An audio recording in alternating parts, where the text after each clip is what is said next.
¿Cómo les va? ¿Cómo andan? Muy bien, muy bien. Vamos a ir hasta Paraná, al INTA, un ratito a hablar de sorgos con Gaby Díaz y de maíces con Santiago Cavada. Y después vamos a estar con el Popo Llaveno mostrándonos su huevo en polvo como medicamento para los torneros. Ajá. Y algo de lo que hicimos hace poquitos días atrás con los ateneos de las sociedades rurales de Santa Fe, con invitados de Entre Ríos y de Salta en Vera, en el norte de Santa Fe. Y empezamos con Santafeño Pará.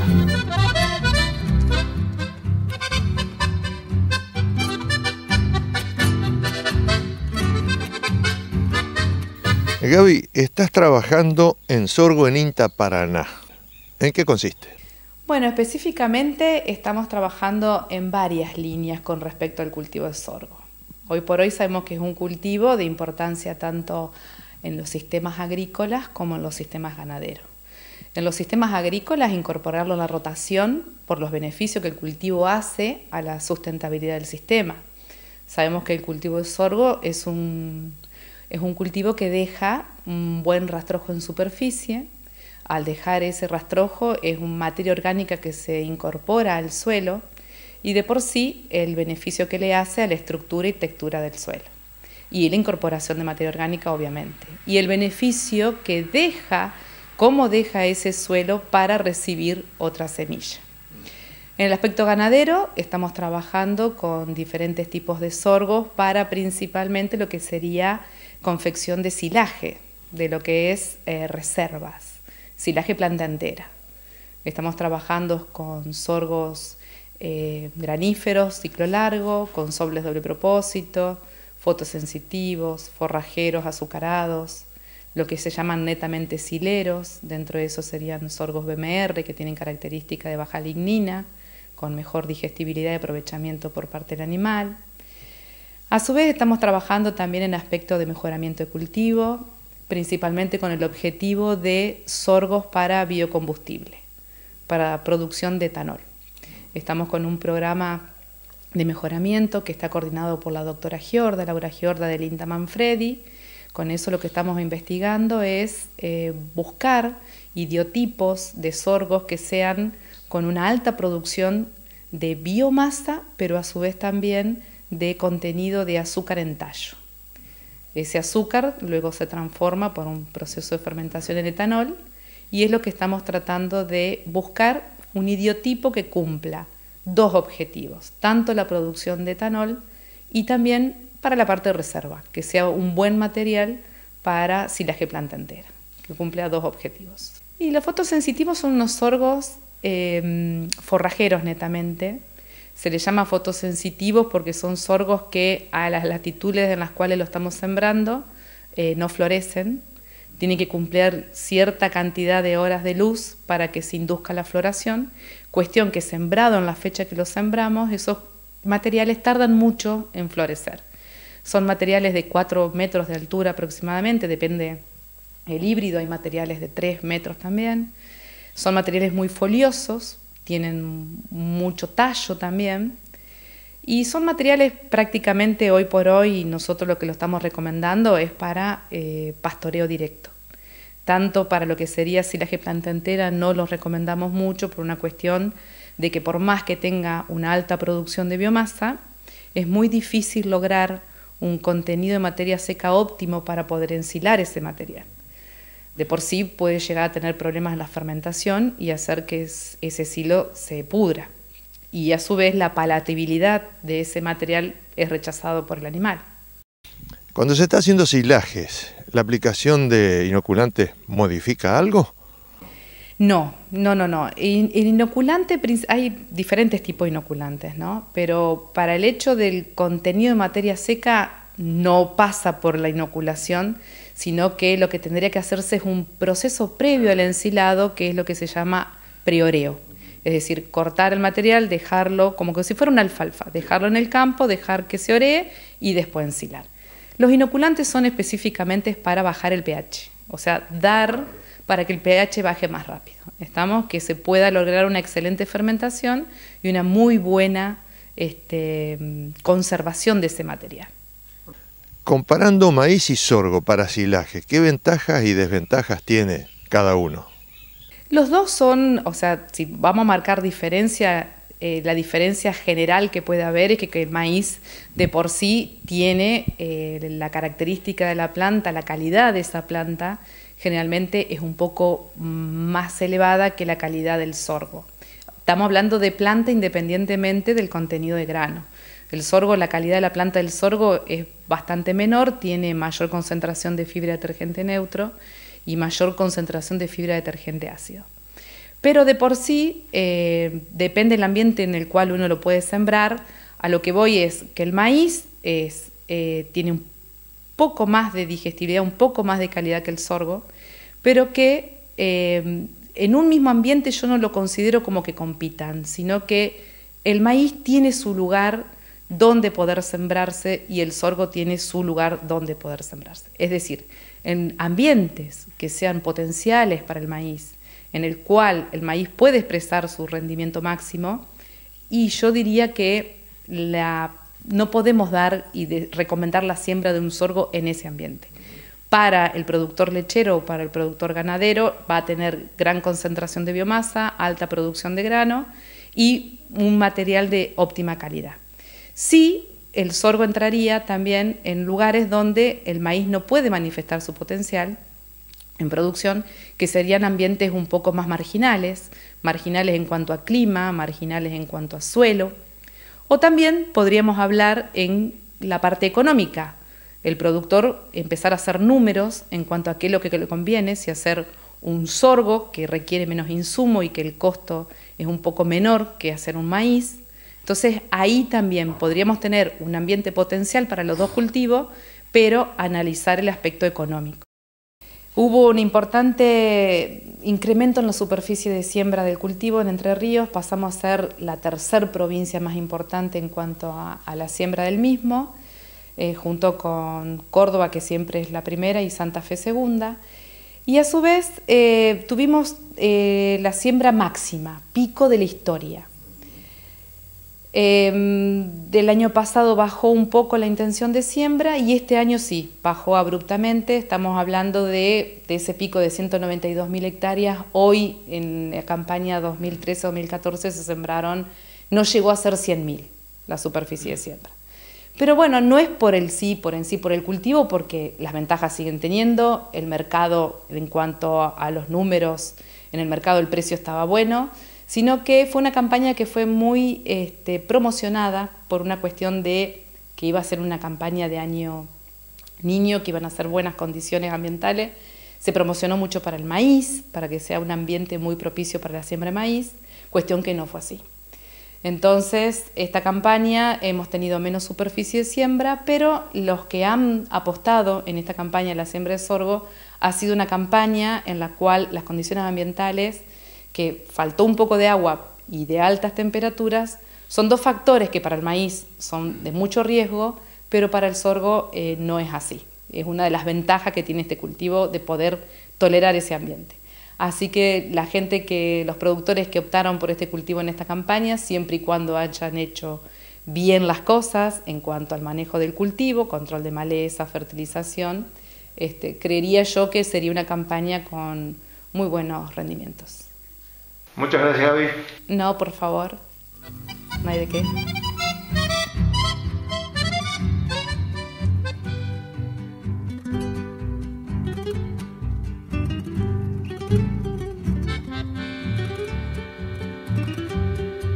Nos quedamos en el INTA en Paraná para escuchar algo de maíces con Santiago Cavada.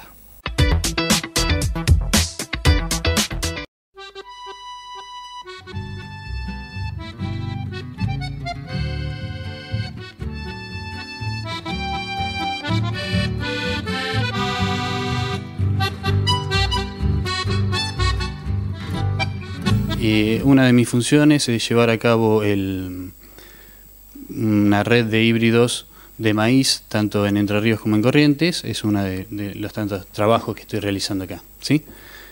Bien. ¿Han tenido una jornada? Contame qué has hablado. Tuvimos una jornada actualmente de maíz, y también fue una clínica de maíz y sorgo. En la parte que yo tomé fue la ecofisiología de maíz tardío, ¿sí? En la misma hicimos una diferenciación en cuanto a lo que es un maíz tardío, un maíz de segunda y un maíz de primera. ¿Cuáles son las diferencias en cuándo deja de ser de primera y es de segunda? Un maíz de primera básicamente es un maíz sembrado en estas latitudes un 15 de septiembre. Maíz tardío no es un maíz sembrado después del 15 de septiembre, sino directamente estamos hablando como fecha óptima dentro del maíz tardío, 15 de diciembre, ¿sí? También comparte el mismo nicho, el mismo ambiente con un maíz de segunda. La diferencia de un maíz tardío de segunda es el cultivo antecesor, ¿sí? Lo cual hace que el cultivo, este maíz, arranque con balances diferentes. Un maíz tardío presenta un balance nutricional mejor que el maíz de segunda y un balance hídrico mejor que el de segunda, ¿sí?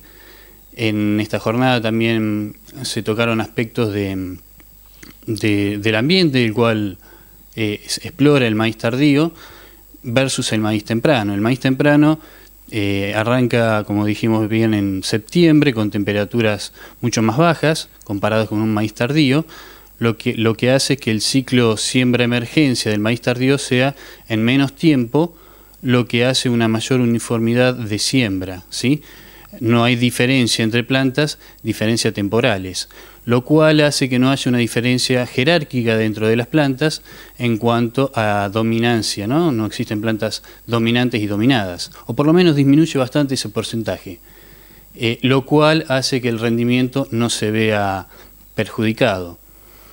Luego también uno de los factores en los cuales el maíz temprano recorre el periodo crítico, que es alrededor de la floración, es un ambiente de alta demanda atmosférica, tanto en radiación, altas radiaciones, altas temperaturas y una alta probabilidad de estrés hídrico y térmico también, como se vio en la campaña pasada, en esta que estamos terminando.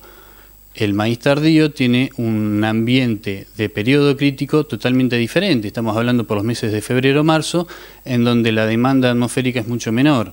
Si bien el potencial, también se aclaró, que el potencial de rendimiento maíz temprano es mucho más alto, ¿sí? Y el maíz tardío como potencial de rendimiento es menor. Pero el alcanzable en el maíz temprano es más factible de alcanzar, tiene mayor estabilidad su rendimiento. Otra de las ventajas, además de en cuanto a maíz tardío, una de las ventajas, como nombré, era el periodo crítico está ubicado en momentos más óptimos comparado con el maíz de fecha temprana, ¿sí? También existe una menor duración del periodo de emergencia a floración en el maíz tardío, lo cual hace que los entresurcos cierren antes, haya un mayor crecimiento vegetativo, lo cual hace una mejor competencia con las malezas, ¿sí? Como desventajas del maíz tardío, sí tenemos el secado del maíz, ¿sí? Estamos hablando que en el periodo ya posterior a madurez fisiológica, el maíz se encuentra con mayores humedades relativas en el ambiente, por ende hace que el maíz le cueste más secarse, ¿sí? Además que los días son más cortos, la radiación viene disminuyendo, pero el problema son las humedades, ¿sí? ¿Por qué la gente, digamos, tiene que optar por un maíz u otro? Bueno, yo no creo que haya que decidir por uno o por otro. Lo que sí nos da una alternativa el maíz tardío. La alternativa lo que está haciendo es aumentando la sustentabilidad del sistema productivo, ¿sí? Estamos dando una gramínea en un sistema que está dominado altamente por la soja, claro está. Algunas cuestiones a tener en cuenta a la hora de elegir un maíz tardío sería precipitaciones, uno de los factores preponderantes. Sabemos que enero es un mes bastante seco, viene siéndolo hace varias campañas, y es donde cae el periodo crítico del maíz temprano, no así el tardío. Eso es una de las buenas ventajas que tiene el maíz tardío. Condiciones de años niñas, si podríamos predecir el pronóstico, años niñas serían más óptimos para el maíz tardío, ¿sí? En cuanto a algunas contras que tiene que el maíz tardío a tener en cuenta es el secado de maíz, mayor presión de enfermedades, foliares, mayor presión de insectos también. Esos son tips para tener en cuenta, ¿sí?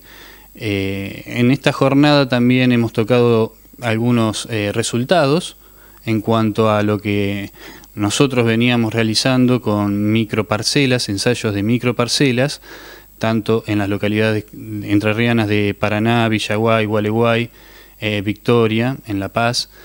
En estos ensayos, en campañas previas, si bien el potencial de rendimiento es superior en maíces tempranos, en estos ensayos nos dio lo contrario, que el rendimiento real en maíces tardíos fue superior a los maíces tempranos, ¿sí?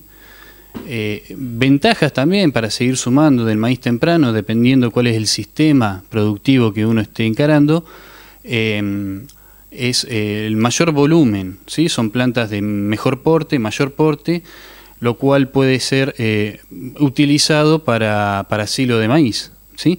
Muy utilizado en la provincia de Córdoba. Es decir, vos estás hablando siempre de un maíz temprano o tardío para cualquiera de los dos usos, para grano o para ensilaje en húmedo. Sí, básicamente acá en la provincia se utiliza mucho más en grano, es por eso que el problema en maíz tardío utilizado para grano es la pérdida de humedad, ¿sí? Ahora, si uno está trabajando en un sistema agrícola ganadero y tiene pensado hacer silo de maíz, un maíz tardío nos posibilita directamente desentendernos un poco de la humedad de grano final, ¿sí? Se puede estar picando y se gana en más volumen y mayor seguridad del sistema. Bueno, para dejar en claro algunas ventajas del maíz tardío versus maíz temprano, podría ser, para empezar, estamos ampliando la fecha de siembra, estamos haciendo maíces sembrados en diciembre, nos posibilita también esperar mejores cargas del perfil, porque recibimos las lluvias primaverales. Nuevamente tenemos menor periodo de siembra de emergencia, lo que da una uniformidad al cultivo. El periodo de emergencia a R1, floración, es un periodo más corto en tiempo, lo cual también nos da una ventaja de cubrir el entresurco y competir mejor con las malezas.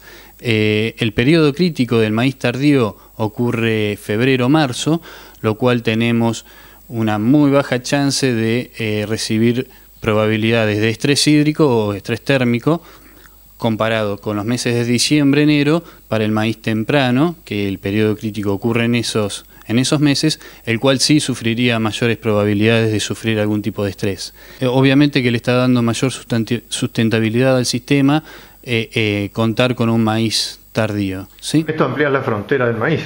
Estamos ampliando la frontera del maíz, y no solamente de manera teórica, sino en la práctica. Hace 2 campañas que viene aumentando en la provincia el porcentaje de maíz. En la última campaña un 25% aproximadamente del maíz total de Entre Ríos estaba dedicado a maíz tardío, ¿sí? Y ahora en la actualidad creo yo, estoy casi convencido que el maíz tardío va a rendir más que el maíz temprano. El maíz temprano estamos hablando de rondando los 4.600 kilos por hectárea en la provincia, y supongo que el maíz tardío va a mejorar mucho ese rinde final. Muchas gracias. No, gracias a usted.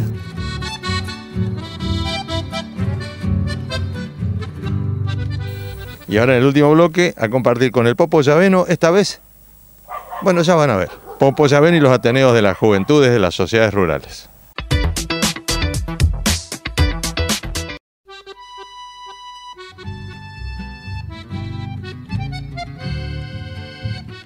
¿Se acuerdan que el Popo Llaveno nos había dicho que habían desarrollado sobre gallinas una vacuna para ternero? O sea, se inocula a la gallina pone huevo, ese huevo lleva el factor de protección, lo vuelven huevo en polvo, lo liofilizan y después se lo van dando a los ternitos cuando recién nacen junto al calostro para aumentarle las defensas, para que no tengan diarrea, todo ese tipo de cosas. Acá lo presenta el Popo. Te quería comentar, Oscar, la vez pasada yo te había hecho un comentario sobre que estábamos haciendo un trabajo para cumplir uno de los sueños de mi vida como profesional veterinario, que era conseguir un sustituto de calostro en polvo. Y bueno, trabajando, hiperinmunizando gallinas, con los huevos de esa gallina y agregándole un un probiótico. Hemos logrado un producto que ya lo tenemos acá, que se llama Día Ovo, en el cual hay huevo en polvo de gallina hiperinmunizada, que se da junto con el calostro las primeras 6 horas, que son inmunoglobulinas que pasan de igual que el calostro de la madre al ternero. Luego hemos hecho pruebas de laboratorio, pero la prueba que más nos interesó es la opinión del ternero.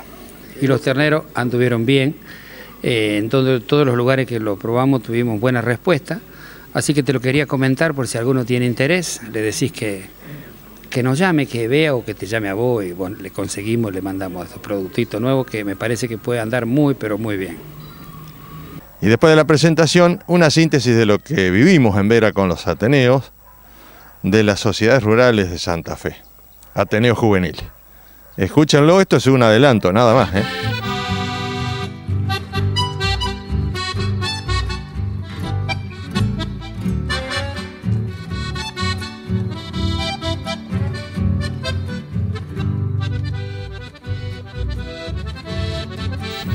Bueno, yo personalmente soy productor ganadero de cría. Como ateneísta fui tesorero hace un año. Bueno, acá estamos presentando un congreso de Ateneos Carfe, que es la confederación que nos une en la provincia de Santa Fe. Constantemente estamos con las puertas abiertas, recibiendo a los chicos interesados en querer participar en una actividad que se basa en el gremialismo.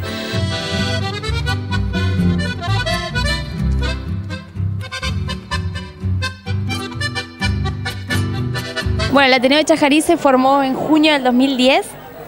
El año pasado tuvimos el orgullo y la responsabilidad de organizar el Congreso Nacional de Juventudes CRA. Todo lo que es CRA.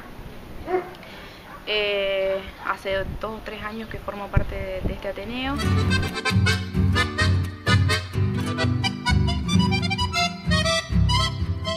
Soy Ignacio Chavarría, de la Sociedad Rural Salteña. Tengo 27 años, estudiante de la licenciatura en Producción Animal en la Universidad Católica de Salta y bueno, y trabajo en el campo hace ya un par de años.